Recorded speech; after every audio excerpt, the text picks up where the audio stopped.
By now, we're all too familiar with the Western narrative on Xinjiang and the so-called re-education camps.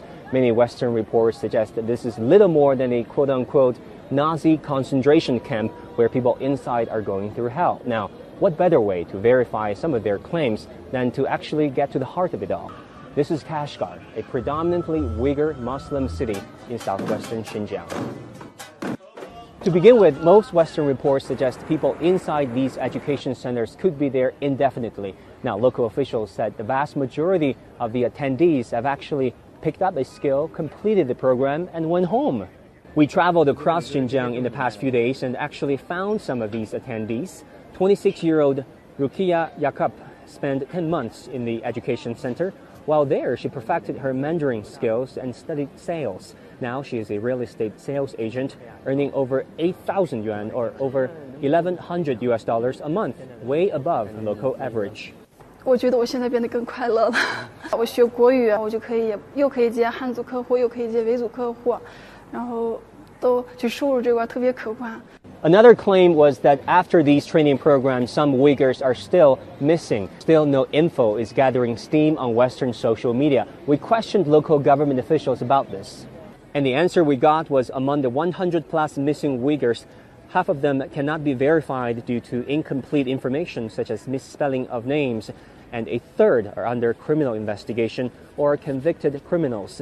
The rest are actually living normal lives, and many of them have never been to the education centers, including 67-year-old Hanimham Tudi.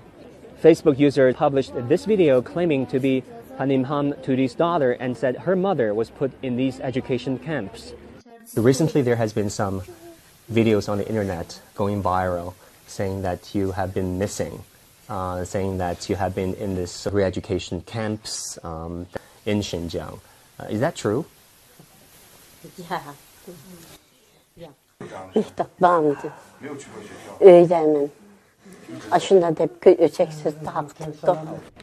Also, many Western sources say China has detained anywhere between 1 to 3 million Uyghurs, a figure repeated so many times that it is almost considered a fact. Now, according to Gray Zone, an independent agency dedicated to investigative journalism, these figures, these claims, are largely based on two highly questionable studies.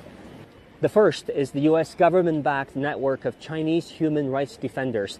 It formed its estimate by interviewing a grand total of just 8 people. I'm no economist, but 8 people doesn't sound like a great sample size. The second study relied largely on media reports and speculation. Its author, Adrian Zenz, is considered a far-right fundamentalist Christian who opposes homosexuality and gender equality, and who once said he is led by God on a mission against China. There's not just misinformation, but disinformation out there. This video, claiming to be a Chinese police beating a Muslim for reading Quran in his house, got millions of retweets and likes. But independent studies showed this was actually an Indonesian police beating a local thief.